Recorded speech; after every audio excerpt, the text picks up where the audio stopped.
Thank you. Thank you very much, everyone. It's an absolute delight to be here. And as I said at the event with Dame Hilary Mantel earlier, it's a thrill to see a festival being so fast on its feet and so imaginative in doing something which brings real people into, well, a beautiful church in this case, for a festival. And it's a great honor to be talking in the name of the founder of this festival, whose name is attached, Susan Ward, to this talk. I find lecture a little intimidating. I should also say that there may be a confusion here. Some of you might have read State of the Union on a bit of paper and thought that I was going to talk about rebellious Scots and recalcitrant English and uppity Welsh people and the coming of Irish unity, but that is for another day. This is about the United States, where presidents, whatever their ability, are asked each year to address both houses of Congress on the State of the Union. It's a constitutional obligation, and some of them carry it out with more aplomb and grace and possibly, one might say, intelligence than others. But let's leave that till later. The sort of rubric for this, in a way, is a book I've written, which is not going to be handed out to you free or otherwise today for obvious reasons of health, which is called On the Road Adventures, American Adventures from Nixon to Trump. And it was a shock to me to discover, or to remind myself, because I'd been trying to conceal the fact for some time, this year that it's 50 years since I first set foot as a young student, or more or less a school, well, a young student, yeah, in the United States, to work, as it was called, and to travel on a Greyhound bus. And I then spent some years coming and going, spent a year there, again, working in quotes as a student, and then began to travel, both for personal pleasure and as a journalist for the years afterwards. And therefore, I thought it was proper to write a book, which was, a series of recollections, unashamedly anecdotal, but which also told a story about my reaction to the country, my feelings about it, my observations of it as an outsider and someone to whom observation became a professional obligation in my life. Above all, a place that's given me enormous pleasure and excitement, as well as moments of utter despair, one of which may be not far away, whoever knows. Anyway, I'm going to start by asking, I don't want to put you off, but a question about Donald Trump. Now, of course, there's a great deal that we already know. We know that he is the most unorthodox president in our lifetimes, that he has deliberately, and this is not a partisan comment, but a statement of observable fact, chosen to bolster his political position by the language of division, and that by the accounts of a growing number of very serious and experienced people who've served in its administration, that he's certainly the least well-informed president about the world that we have known. We also know that more than any other holder of his office in modern times, he ignores ethical constraints that have been followed pretty routinely by his predecessors, and has used his office for personal gain through his businesses. We know, too, that he's quite happy to give credence to conspiratorial thinking that seems to most people to be at odds with any rational conduct of government. Now, all this is pretty clear, and it can't really be disputed. It's not a partisan point, as I say. Yet, around 40% of those who say they will vote in the presidential election on November the 3rd say they support him. Therefore, the question, which to me gets us to the heart of the State of the Union, is the simplest one of all. Why? Now, when I started to write a book about these American experiences, propelled by the shock of half a century, it was emphatically not about him. And it remains not about him until the end, when it gets quite excitable. Not that the beginning isn't exciting, but you know what I mean. Because if you write a book about Trump, as everyone is doing, it tends to be taken over by him as he takes over everything else. I've just read Bob Woodward's book. Bob Woodward pops up in my book at a time when I was a mere walk-on part and he was slightly more important. But I have known him for a long time, and it's, I have to say, I'm not the first person to say that Bob and the English language have a distant relationship with each other.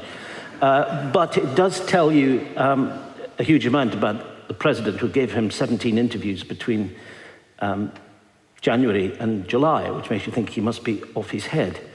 I'll leave you to work that one out. But anyway, there are all sorts of books about him, and I didn't want this to be a book about that. Neither is it a book about me, it's a book about things I saw. But I discovered as I wrote it, and particularly events since, that this is a book that does catch something about the American story over half a century, which we've all watched and experienced in different ways, either very distantly or quite closely, which have produced the current climate and the current incumbent at the White House. Although I don't think for a moment that he is the cause or the inventor of Trumpism. He's merely a symptom of something which was lying there underneath, and whose roots, I think, lie in the kind of story that I and people of my generation experienced and have watched over the years. My own journey began on a hot, very sultry summer night in 1970, when I took actually my very first flight in an airplane, which for people born in the 50s as I was will not be a surprising statement, although to the younger generation obviously it is. I fetched up in a steamy hotel on Broadway at about midnight with a bunch of British students who were sleeping forward to a room, and all I knew was I had a job the next day, and I took a bus into the Catskill Mountains, the Jewish Alps as they're known in New York, the Borscht Belt, and arrived to be told that I was an assistant salad chef. I was 17. Not only had I never done anything in a kitchen of any kind, but I was faced with an array of food which was a complete and utter mystery to me. It was a kosher hotel, and I had to deal with rules. Now, the first thing was I discovered I wasn't really an assistant salad chef. I was the dog's body who had to delve into a hellish soup of pickles every morning to pull out about 400 of these damn things, which were vast things like carbuncled iguanas, which I then had to chop up. And I worked for about 12 hours a day for 2 months. And there were various adventures, but then 4 of us, and this was the routine in those years, and some of you may have had the same experience, was that you would work for a while and pick up your money, not very much of it. It was less than the New York minimum state wage. But, America was cheap in those days. There was $3 to the pound. Can you imagine it? Yeah, exactly. And so, we could live on very little. And we went around America for 4 weeks in a Greyhound bus, went down through Atlanta to New Orleans, through the South, went through the Grand Canyon, went down on a mule and all the rest of it, saw rattlesnakes, went to LA, went up the West Coast. Like all Scots, I got relatives in Oregon and Washington, and then came back through the Badlands, through the Dakotas to Chicago, the great American city in my view, and back eventually to New York and home. And so it was a kind of immersion in this boiling pot of a country. And I realized, thanks to that travel, its vastness, which is the first thing you have to get, and secondly, the distinct characteristics of its regions. And it's very, very poignant. I have one photograph which is very precious to me, which was taken by one of my student colleagues on the Staten Island ferry, which goes from the bottom of Manhattan Island, as you may know, over to Staten Island. We were going across back on the ferry to Manhattan. It was a beautiful, sunny, funnily enough, a September morning. And my friend took a picture of me, looking a bit sort of wild and hairy and all the rest of it, but never mind. Hairy, those were the days, still. And behind me is the skyline of Manhattan, and beautiful sunshine, and it's a lovely picture, which for many years I just thought was a nice photograph. It now has an extraordinarily poignant force for me, because behind me, on Manhattan Island, are the Twin Towers, half built, with the cranes coming out the top. And when I see that and think of the symbol of 2001, the anniversary of which was last week, of course, it hits me quite a bit. And I still think if I'm standing in Midtown Manhattan looking down 7th Avenue, where you used to see those great symbols of, I don't know, wealth, power, the country that keeps growing, the country that keeps getting bigger, the world that shrinks into what was, this great cauldron of, I don't know, wealth, power, excitement, invention, and they've gone completely. That is a very striking image. And the main thing that strikes me looking back, and when I was trying to write about what that summer was like to me, was the absolute conviction that the division of America, which at that time was extraordinarily visible and profound, has never been matched between then and now until now. America now is more divided than it has been at any time since 1968, 1969, 70. The main cause, of course, was the Vietnam War, which, 1968, at the peak after the Tet Offensive in the spring of 1968, the United States had 500,000 men, and they were men, under arms in Southeast Asia, 500,000. It was the beginning, of course, of a 7-year period that led to the final humiliating exit from the embassy in Saigon in early 75. The war that Nixon promised in 68 in his election campaign, his first, that he would bring to an end and didn't manage. He was gone. And that war, before it finished, that war divided families, it divided communities. It somehow epitomized the youth culture which had grown up, which older Americans had never seen anything like in the 60s, pitting generation against generation and dividing families. It was extremely painful, 65,000 dead. But even in my time, you could see for the first time, they hadn't known this, people of my age, the average American who died in Vietnam was 22. You could see kids, my own age, I was, whatever I was, 18, 17, 18, in wheelchairs who had lost limbs in Vietnam. So it was a very present conflict. But of course, if you look beyond that, what had happened in the States, and I arrived more or less at the midpoint of this process, was that a wonderful sense of inevitability, of progress, of greater wealth, of more prosperity for family life, of more education for kids, which had been taken for granted really since the Depression, but had dominated the 20th century, in which America had become the dominant power in the world, not just financially, economically, industrially, militarily, but culturally. The movies, the music, jazz. I mean, America was the 21st century for many people in the world. And suddenly, in November 1963, with a presidential assassination, no one could remember McKinley's assassination in 1901, or very few. That kind of innocent belief in perpetual progress was disturbed, to put it mildly.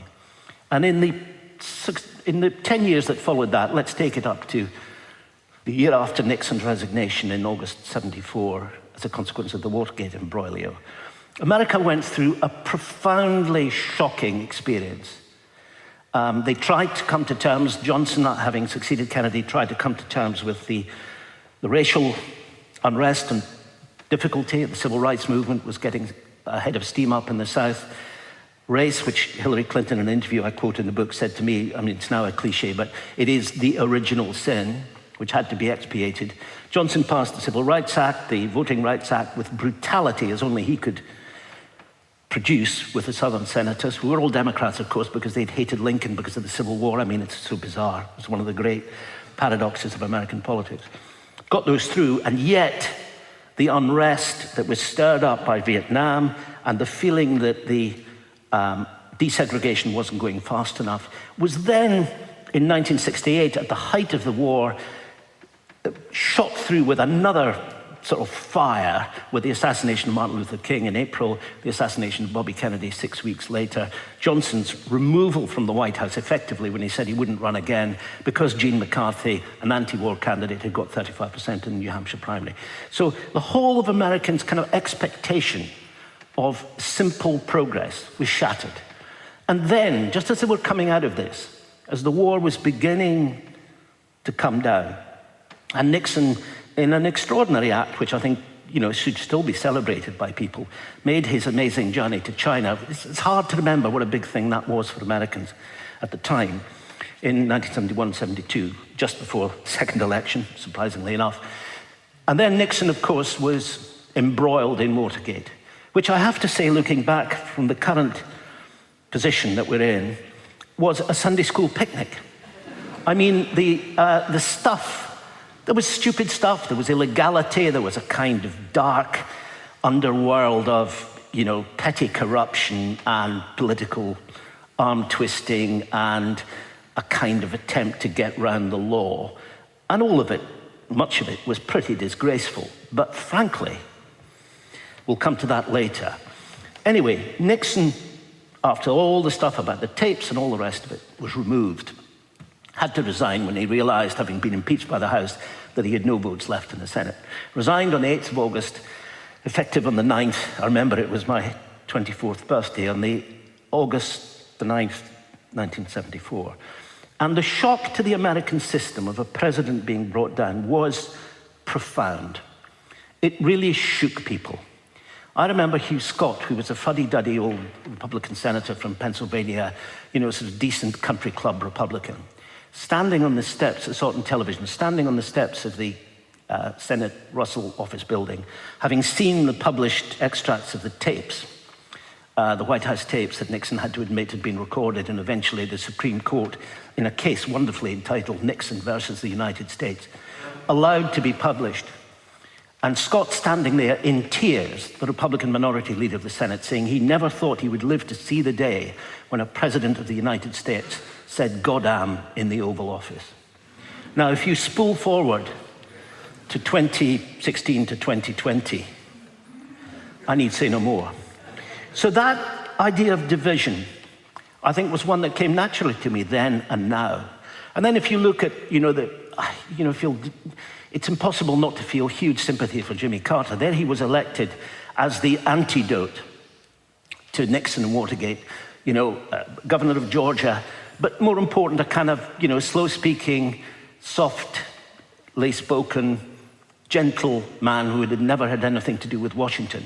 And he seemed the perfect antidote. I mean, it's always silly. I mean, people used to say, oh, he's a peanut farmer. Well, yeah, he was a peanut farmer. He also captained nuclear submarines, which nobody mentioned, because it made him sound actually rather clever and so on, which he was.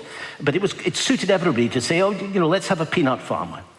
And then they decided that they didn't really want a Sunday school teacher from Plains, Georgia, as president, especially when Carter, quite rightly, identified the energy crisis which was gripping America, which Nixon had to respond to, actually, and put in a 55-mile-an-hour speed limit in 1974 or 5. 4, maybe it was 4 if we did it in 5, but anyway, it doesn't matter.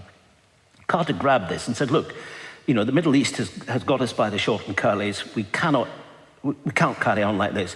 And he said, the energy crisis is the moral equivalent of war. He was standing by a fire not fire, well, I think it was a fire in the White House, wearing a pullover and sort of slippers and so on, and it was a kind of talk to the nation. And people said, hang on, this guy's declaring war against the car. And the car was the symbol of everything that American power and wealth and we can do what we like stood for. And so poor old Carter was doomed. And then you got the Iran hostage crisis, and he tried to get out the 52 people who'd been taken and held in Iran in late 79, the year before the election, and the helicopters crashed. Now, on the way to the rescue mission. If he'd got them out, history would have been different. No Reagan Thatcher, probably. Can you imagine? I mean, obviously, she would have been elected. She wasn't depending on helicopters in Tehran. But the Reagan-Thatcher thing would never have happened. It's one of the great what-ifs. But for Carter, it was completely devastating. And, of course, Reagan, who I think, this is the second episode. The first is the 10 years from Kennedy's assassination to just after Watergate, when America was shaken to its foundations. The second period, I think, looking back, is imprinted in my mind with very vivid colors, is the Reagan era. And Reagan is unquestionably, in my mind, the most underestimated president outside the United States.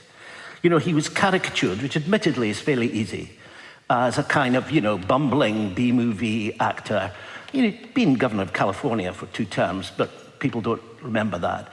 And they said, well, he doesn't really know what's going on, and, he malapropisms and all the rest of it. Now, all that up to a point is true. But what Reagan had, apart from an effervescent and unfailing geniality, Reagan had a kind of sixth sense about politics. and understood he could float above his administration even when it got into appalling economic difficulties and in his second term, deep corruption through the Iran-Contra affair. Reagan was able to present himself as somebody who didn't really have much to do with his own administration, which is a great political skill. It's the kind of thing Hillary was talking about in the 16th century earlier today. And he was, well, I'll tell you a good story, which I put in the book, which is absolutely true because I've got it from somebody who was actually in the room. When Margaret Thatcher made her first visit to Washington, just after Reagan's election, he was elected in November 1980. She'd been elected, of course, the year before. And she was naturally thrilled. I mean, here's this sort of, free market, conservative, cold warrior, small government, classic. And she thought, I've got a president who is, in my zone. So off she went to Washington, and this would have been, I think, autumn 81. Reagan was inaugurated in January 81. And she was there. Carrington was her foreign secretary. Obviously, the Falklands hadn't happened. That was the year later when he, sadly, in a very characteristic gesture, resigned on a matter of principle, although he had no reason to. Anyway, they were there. And she had a great time with Reagan, of course. I mean, it was just, it's a marriage made in heaven. Anyway, they got back to the government guest house across Lafayette Square from the White House, which is called, and this played a part in the story later on, it's called Blair House for some historical reason. But anyway, she didn't know what that meant at the time, but he did when he went there, I'll tell you. Anyway, that doesn't matter.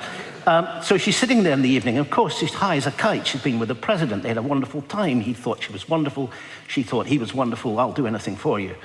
And she started to talk. She had a large whiskey in her hand, which was characteristic late at night. And she was with Lord Carrington, Peter Carrington, in this. And somebody I know was, who was working in the Foreign Office at the time, was serving the drinks.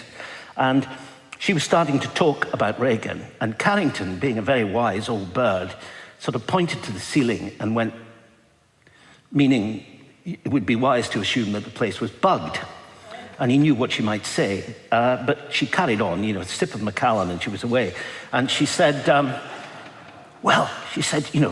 marvelous, marvelous, marvelous. And then she leaned over in a sort of stage whisper and said to her foreign secretary, tapping the side of her head, she said, "Peter, there's nothing there." Well, she may have been right, she may not have been right, but he was very useful, and especially in the Falklands, when without intelligence and other help, she would have been quite literally sunk. But Reagan managed to persuade Americans that somehow, as he put it in the ads in his famous second campaign in '84, morning again in America, that somehow the sun had come up from California and flooded this great landscape with light. And once again, it was a place of hope, it was a place of adventure, it was a place where you could do anything if you had the guts and the will, and the settlers always pressed west and all the rest of it. The great idea of America was rekindled by Reagan. Now, his administration was crippled by all kinds of things. The economic record was not particularly good, especially in the first term. He had a record number of indictments of people who were brought down by Iran-Contra. But as I say, he managed somehow to float above it. And when he left office in '88, giving way to his vice president, George H.W. Bush, W's father, who had said in the primary fights against Reagan in 1980 that he was pursuing a policy of voodoo economics, which conservatives in the Republican Party, who were then a minority, it was a very middle-of-the-road party in those days, didn't like one little bit. But when Reagan left office, he left on a tide of public approval. Even though if you look through some of the achievements and non-achievements of his administration, that would be a surprising outcome. But it was because he gave Americans back a kind of belief. And behind him, in his wake, under him, there emerged a very, very powerful, intellectually based conservative movement of the kind that hadn't existed on the Republican side before. When Barry Goldwater, after all, ran against Lyndon Johnson in 1964, he'd written a famous book called The Conscience of a Conservative. His whole argument was a kind of conservatism which the Republican Party was not ready to embrace as a mainstream philosophy. It was, a deep anti-state, small government, kind of a deeply intellectual view of what conservatism was. And frankly, it was a minority pursuit in the Republican Party. And what Reagan did was allow to flower under him a group of people who took the Goldwater message and turned it into something which became, by the mid-90s, a populist cause. This is all by way of explaining where we are now. I'm not going to go through Clinton in great detail, you'll be pleased to hear. A church is not quite the place to do that anyway. Or indeed, the machinations of Blair and Bush, which I go into in enormous details. But what happened in the 90s was that spark on the right, which Reagan had lit, was turned largely by the unlikely figure of Newt Gingrich when he became Speaker of the House in the midterm elections of '94, which cut into Clinton's authority. He'd been elected 2 years earlier. Gingrich decided to play politics rough. He decided that the only way to deal with politics was to have a language which said there are friends and enemies and no others. Compromise, consensus, that's for wimps. You're either a good guy on my side or you're a bad guy. And of course, Clinton's personal life played into this narrative perfectly. The Monica Lewinsky scandal, the famous blue dress, Clinton's impeachment, which wasn't, of course, upheld by the Senate, meant that it was very easy for people of the Gingrich sort who saw politics as an absolute black and white game, were able to say, they're corrupt, we're not. We're good, they're bad, they're sleazy, we're upright Christian souls. Now, of course, it was rubbish.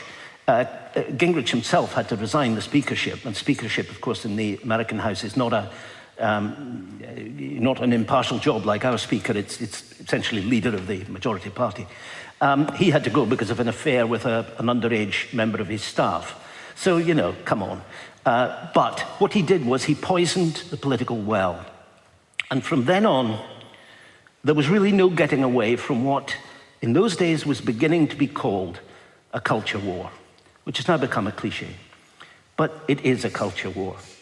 And if you look at what has happened in the intervening years, what we've got is a position in which it is impossible to take a position where you can pretend to understand what both sides are saying.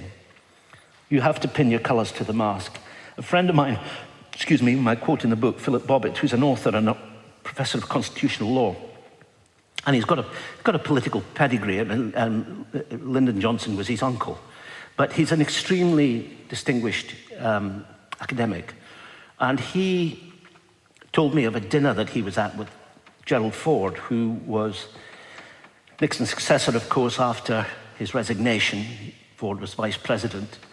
And after Spiro Agnew was sentenced to jail, suspended for corruption, Nixon appointed Gerry Ford, and they said the reason Nixon appointed him was that Gerry Ford was vice president. They would never impeach Nixon because you wouldn't want him as president. But anyway, it happened. And he did the decent thing for 18 months. Ford was at a dinner, it wasn't Philip, it was a friend of Philip's, was at late 70s.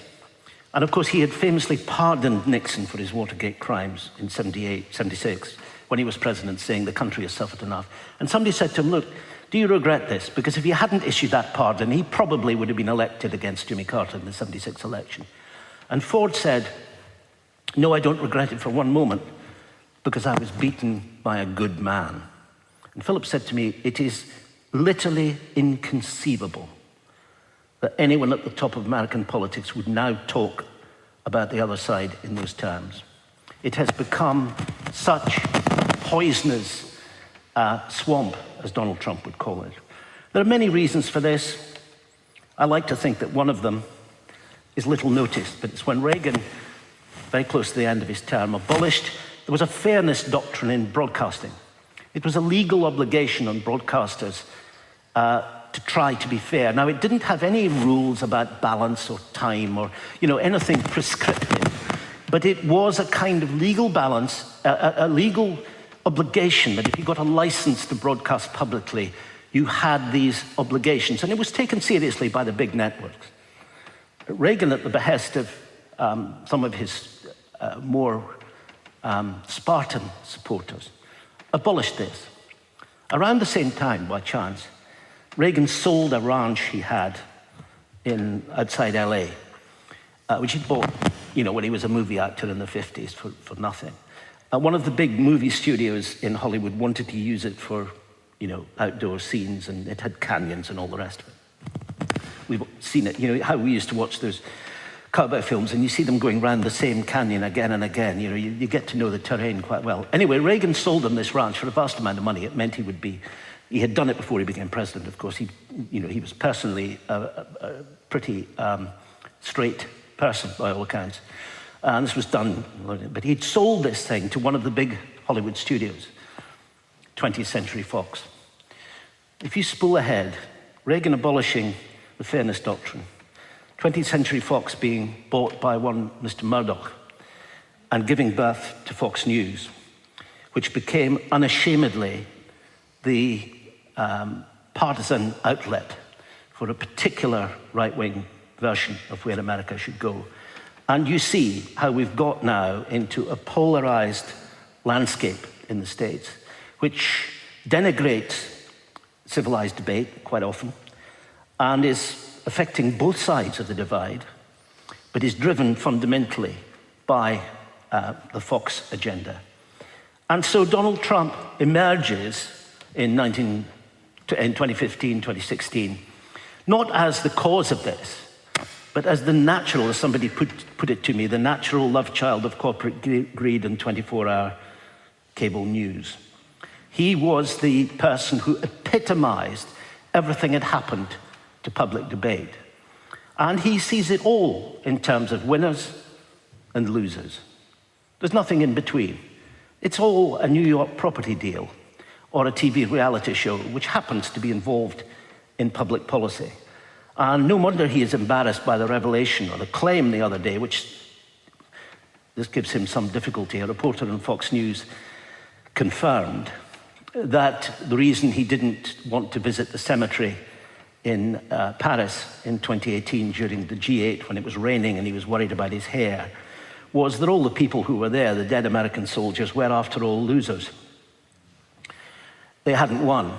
And the reason he described John McCain, who to most Americans, whether they're Democrats or Republicans, Republican senator, of course, Republican presidential candidate in 2008, the reason he described, but in his own words, the reason he described McCain as a horrible man and wouldn't go, even if he had been invited to McCain's funeral in the National Cathedral in Washington, was that he said he didn't like people. McCain had spent years in a North Vietnamese prison camp being tortured, having been shot down as a Navy pilot in Vietnam.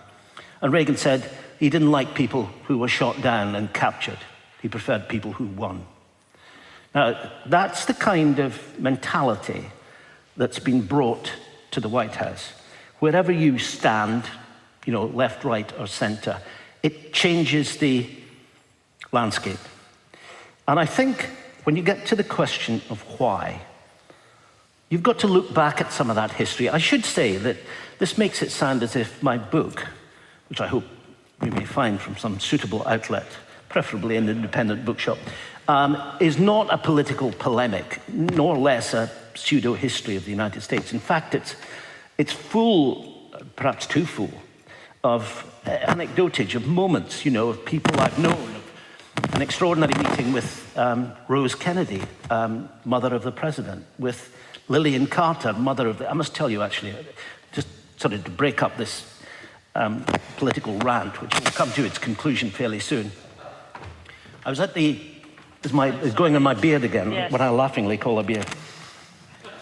Can you hear me all right? Yeah, but you're cutting in and out. Oh dear, I'm sorry about that. I'll just shout.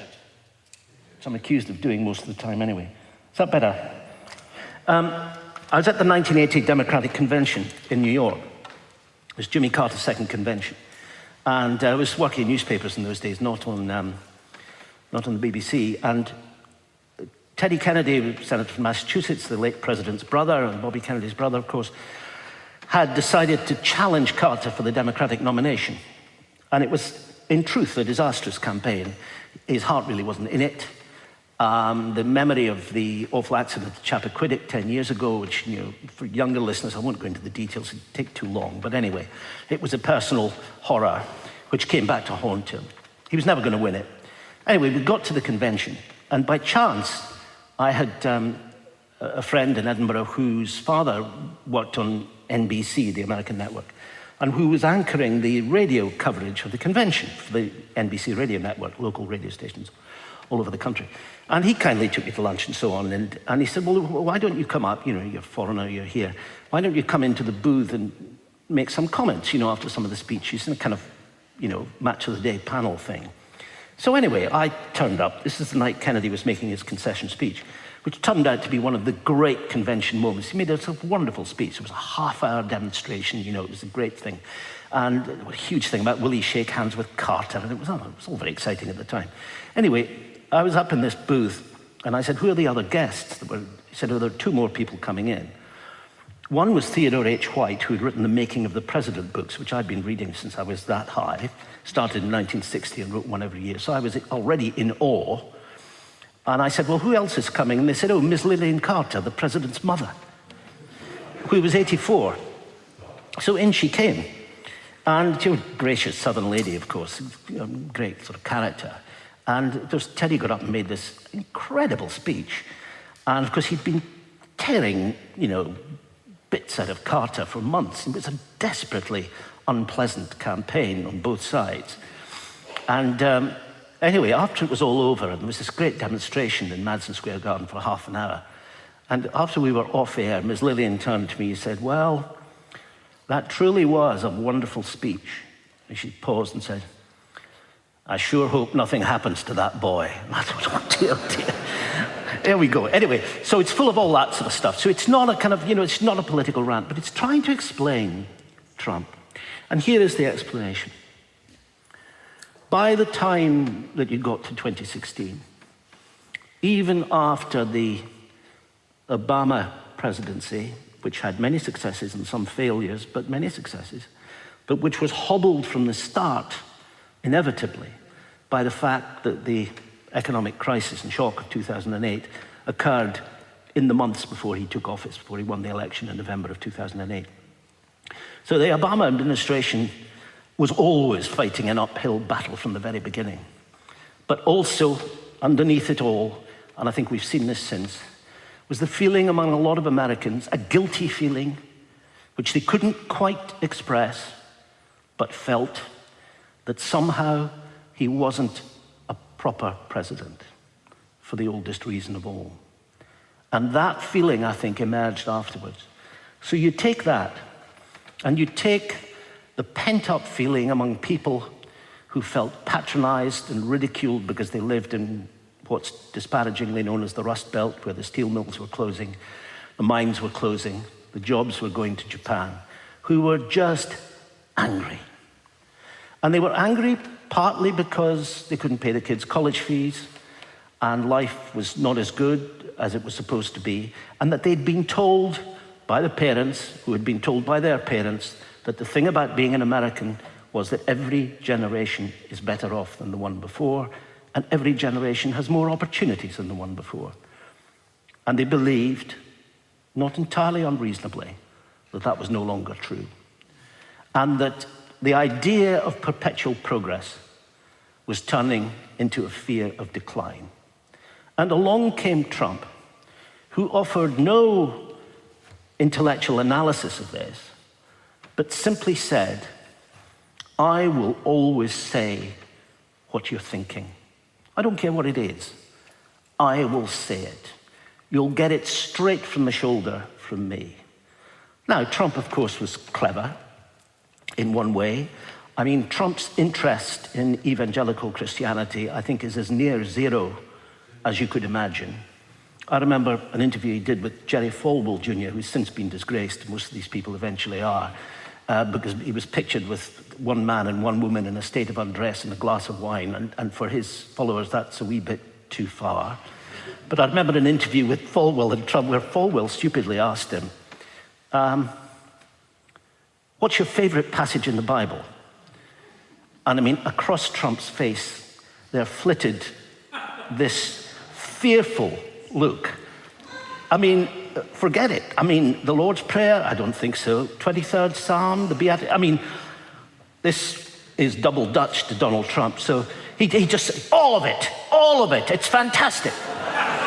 So Falwell then, digging the hole even deeper, Falwell said, well, are you sort of an Old Testament man, or a New Testament man.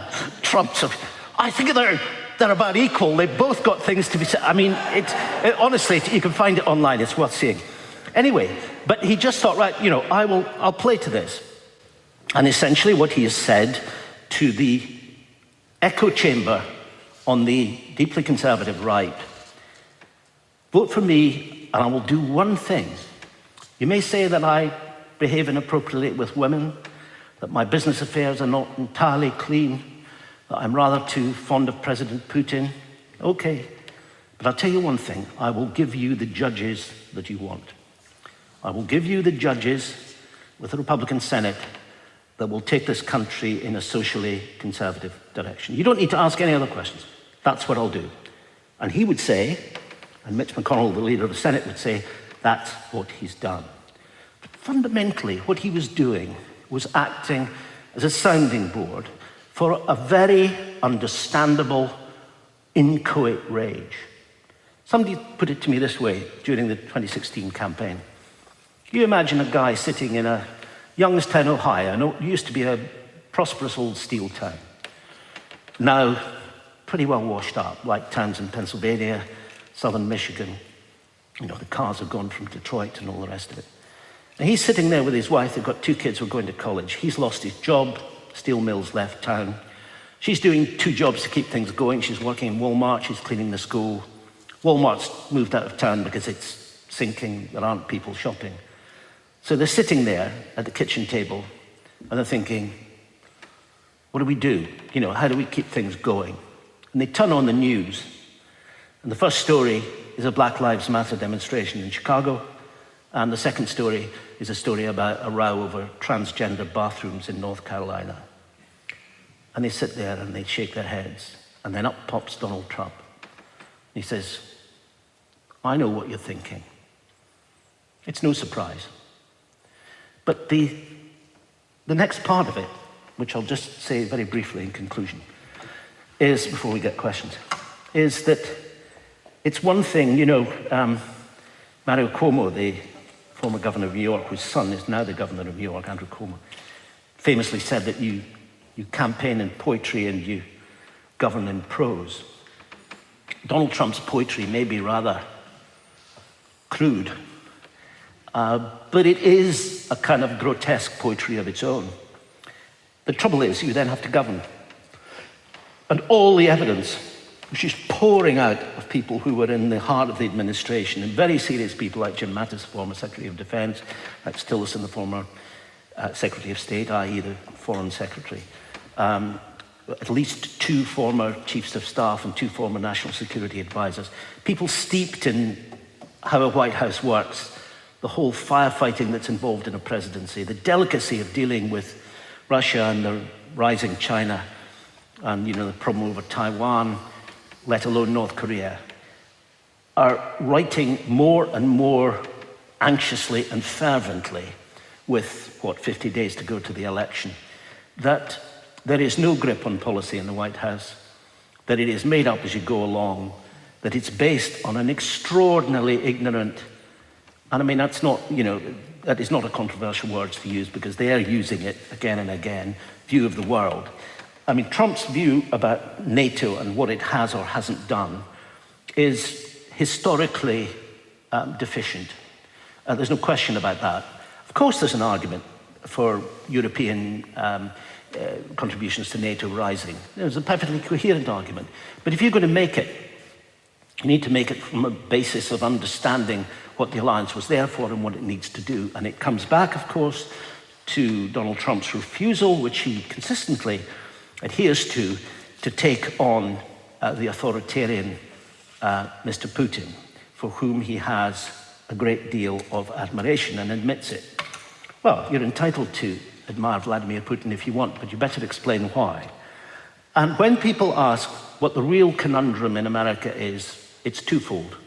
One is, how can well-organized, campaigning evangelical Christians, who a generation ago, fewer in number who would describe themselves in that way, often stood back from politics in almost a Quakerish way, but who have subsequently become engaged in the battle. Why can they support a man whose personal behavior I make no moral comment about it, I just observe it, is certainly not in keeping with their beliefs about how society should be organized. And secondly, how can somebody who uses the words of the American Constitution and Declaration of Independence about liberty be so slavish when faced with clearly authoritarian regimes in China and Russia? And with China, his only objection is, a trade deal which would be better for the United States. It's not about the suppression of human rights or anything else. And that conundrum is simply explained by the fact that people needed an echo chamber in which to express their disappointment and their fear. And he did it.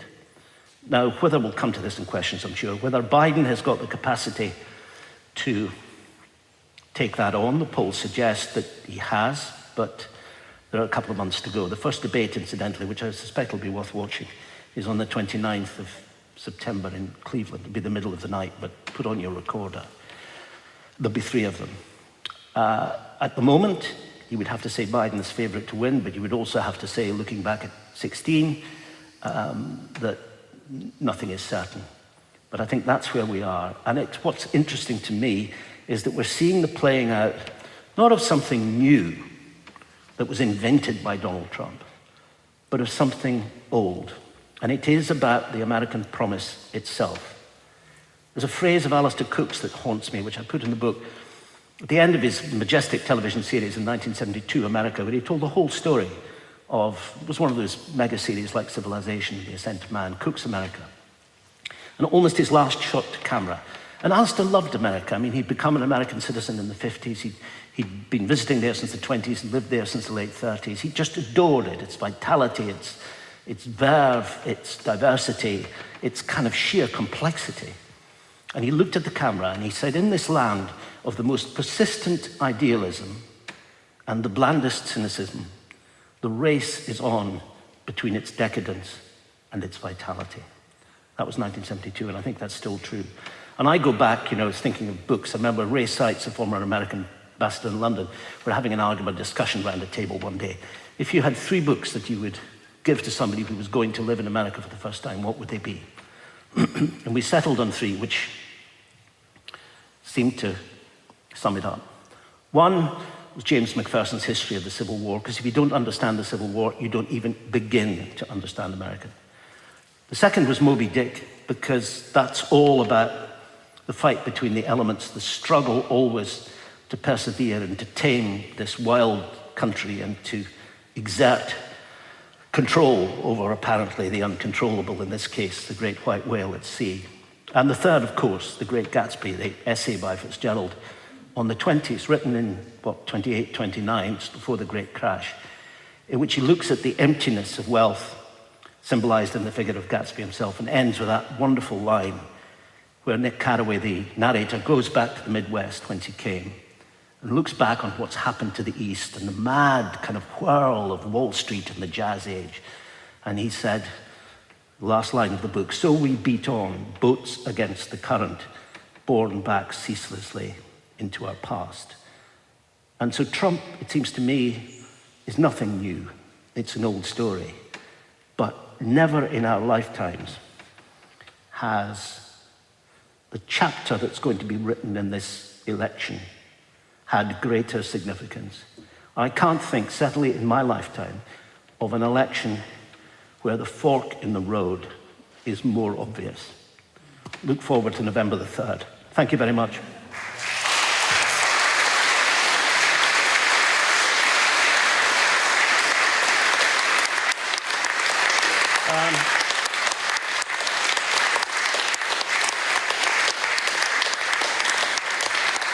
Thanks, I feel like giving a sermon. Now, can I ask you questions? Keep your hand up, because for obvious reasons, it's going to be slightly slower than usual for the mic to get to you.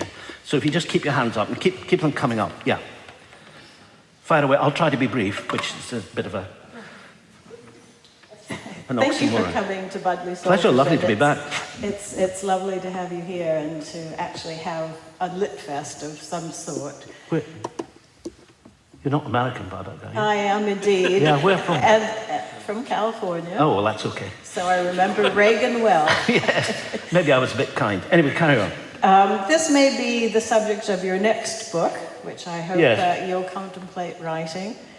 Do you see any parallels between British politics and American politics? Well, a little bit. The disaffection of the electorate in both countries. Yeah, I think there is some, I mean, just to be, we could go on about this all day, couldn't we, all of us? But I think there are two things that I would say about that. One, I think the kind of polarizing effect of Brexit, and I've no doubt that there are people here on both sides of that debate and some in the middle, although I would venture to suggest, I mean, I don't know what you all feel, I think it's surprising how few people have changed their minds. But I do think, you know, standing back from it and looking at it as a political event, I think that it polarized the political debate in this country in a quite profound way, which is something after which it's happened, it's difficult to reverse. And that is a natural parallel with the kind of Fox Newsization of America, with which you'll be very familiar, which I think people hear this said, but it's quite shocking. I mean, if you look at the monologues by the Fox News hosts in the evening who do these, you know, 1 hour things, I mean, Sean Hannity and Tucker Carlson, Laura Ingraham, I mean, it's pretty wild stuff, I have to tell you. I mean, it's not for weak stomachs. And in fact, I was talking to somebody the other day, said, if Trump loses, who will be the Republican candidate in 2024? And Tucker Carlson of Fox News is somebody that people think will try and do the same thing. After all, Trump's a reality TV show host. He's never spent 5 minutes in public service of any kind, school board or anything else. Anyway, that's one thing, and that worries me a great deal. The other thing, I think, is a kind of innocence about the world, or pretend innocence about the world, which, you know, policymakers in Whitehall over 50 years, you know, in the Foreign Office and the Treasury and in the great departments of state, have been used to dealing with Europe. Now, this is not an argument that the EU is above criticism or that it's heading in the right direction or anything else. I think that's a very legitimate idea. But the idea that this was some alien force which was, you know, bearing down on us without us being able to do anything about it is, I mean, it's such a strange way of looking at the truth. I mean, you know, the fact is, you know, we've been running it with the French and Germans for the last 60 years, 50 years. Now, that doesn't mean to say it can't be criticized, but I mean, the idea that, you know, you have to get rid of this alien intrusion, it's just a sort of denial of history. Now, of course you can still argue, let's break the whole thing up. This is not the best way to do it. You know, let's go out on our own. It's a perfectly respectable argument. You go on about fishing, you go on about farming. We can have that argument. But the way the argument has been distilled into simplicities seems to me to be unhelpful, actually, to both sides. He said in a very BBC-ish way. And it's very redolent in what's happening in the States. And I just hope, on one level, that we don't get into that kind of permanent polarization. And secondly, I hope we don't get into the kind of inflated presidentialism, which unfortunately the American system has built into its system in the last 80 years, and which fortunately we don't have, and that means respecting the House of Commons. I'll just stop there, otherwise I'll get carried away. Right, somebody else. Sorry, yeah, quickie. I'll promise to be quick on this. It's really Martin. following on a bit from what was said earlier. Can you get a bit more granular about the kind of the politics here and the effect of America? Because the other day I heard on the radio that somebody said that what Johnson is in fact doing, say over the Northern Ireland debate, is he's simply like putting out a position which he can then retreat from, and there can be this kind of movement of which he will look a lot better from, but the other people have taken the anger. I think that's true, as it happens. But, you know, come on, it's not the first time in British history that that's happened. Martin, I mean, that's not unique to Boris Johnson. I mean, it's a pretty spectacular example of it when you get 5 prime ministers criticizing it. I mean, I think the interesting thing is that I can't imagine any predecessor of his in office taking it lightly that 5 of his or her predecessors had said that a particular policy was offensive and not in the national interest. And I think what we've got to is a position this, well, they don't matter. They don't matter. You know, Theresa May, David Cameron, Tony Blair, John Major, Gordon Brown did the same. So there you are. Now, I think that's what's changed, actually. not trying to pull off something. But I mean, again, the naivety. People said, you know, Nancy Pelosi, leader of the Speaker of the House of Representatives, pops up and says, well, if you compromise the Good Friday Agreement, there ain't going to be no trade deal. And people say, who's she? Trump's the president. Who is she? The Democrats have got a majority in the House. It is not a parliamentary system. It is a system where there are co-equal branches of government, of which Congress is one. The Democrats are not going to lose the House of Representatives in November, whatever else happens. You cannot have a trade deal if the House doesn't vote for it. Full stop. I mean, it's impossible. So, I mean, to just deny this as if it's some kind of thing made up by, you know, The Guardian or the New Statesman or something, it's that kind of lack of... There's something I do want to say, but it might not come up in the last question, which is a piece of advice. Well, it sounds patronizing, but November the 3rd, you know that Trump is waging war on mail-in ballots, as they call them in the States, postal ballots to us. The number of people who vote by post has been rising really quite fast and quite considerably in the States over, you know, the last 20 years. It's quite possible this time it'll get up to 40%. You know, partly because of the pandemic and partly because of, you know, a trend in that direction. Now, Trump, very deliberately, has been saying to Republicans, don't trust mail-in ballots. There's evidence of massive fraud. There isn't evidence of massive fraud. And there's actually more evidence of inadequate counting in some of the machines in certain states. But anyway, that's in or places where the authorities, for partisan reasons, don't want to have enough machines in the places where people might be voting in the other direction. And so they have to queue for 6 hours. But anyway, leave that to one side. Trump's saying don't vote by mail. November the 3rd, you could have a situation in which in the votes counted on the night, Trump wins. Now, they'll be only the votes counted on the night, so they won't be decisive. But he will say, or he would say in that situation, he would say, there you are, I've won. All the rest are fraudulent. And they will come in over the next few weeks. I mean, this election will probably not be decided till mid-December. And if there's a preponderance of Democrat votes, Biden votes, in those ones that come in, Trump will say, I'm going to fight this. And I did an interview about 3 months ago with a couple of American journalists, one of these sorts of things. And Susan Glasser of the New Yorker was one of them in Washington. And I raised this question, you know, what if Trump decides, as he said, Tucker Carlson asked him on, or Chris Wallace asked him on Fox News, will you accept the result of the election? And he said, well, let's see. He's actually not saying he will accept it. And Susan said to me, whose husband is New York Times chief White House correspondent, I mean, they're very close to the whole thing. And she said, look, there's a strong view of opinion in Washington that what will happen on the 21st of January, 20th of January, Inauguration Day, constitutionally designated as such, that it will end up with the Secret Service escorting him out of the White House. Now, I don't want to suggest that that's likely. I think it's extremely unlikely. But I do think that people on both sides of the divide in the States are beginning to talk in apocalyptic terms. And of course, what that does is it stokes up all the conspiracy theorist stuff that's going around, which Donald Trump is the first president to actively encourage.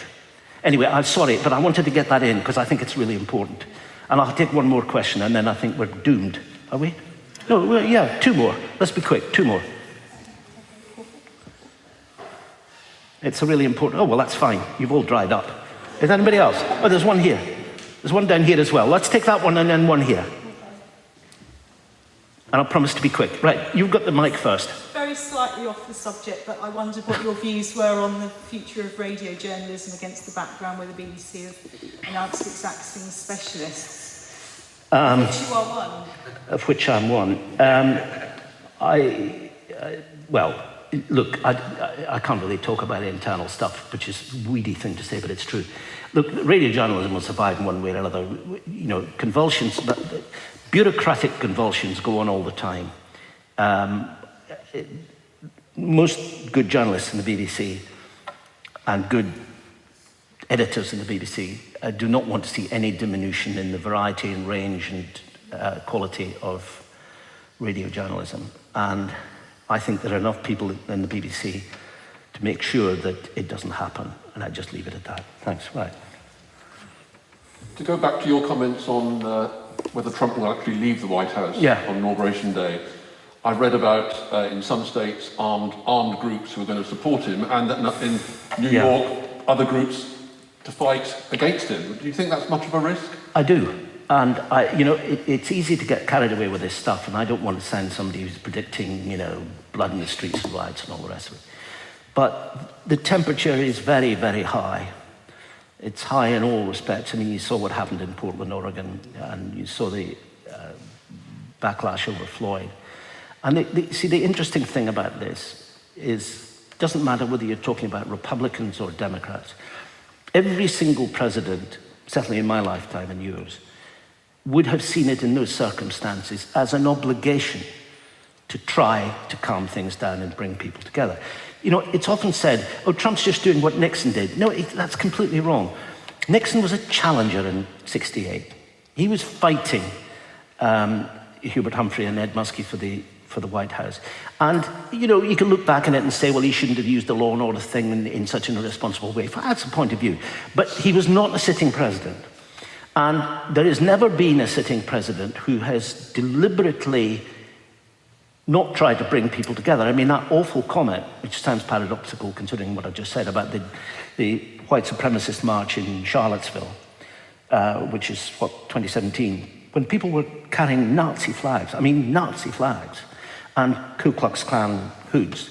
And Trump was asked and said, well, this is terrible, because when a black counter-demonstration came onto the streets, there was trouble. And Trump said, oh, well, there were fine people on both sides, fine people carrying Nazi flags.